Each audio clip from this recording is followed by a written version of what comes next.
One day I was on a sailing boat in the Mediterranean to the sunset in the middle of the sea next to a Greek island. I said, what about if we design a luxury brand that can actually give the same sensation, the ocean state of mind, to all our potential passengers and friends out there?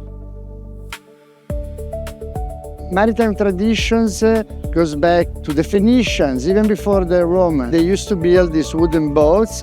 When they used to put the mast on top of the keel, they put a coin. So we still have that celebration today as a sign of good fortune.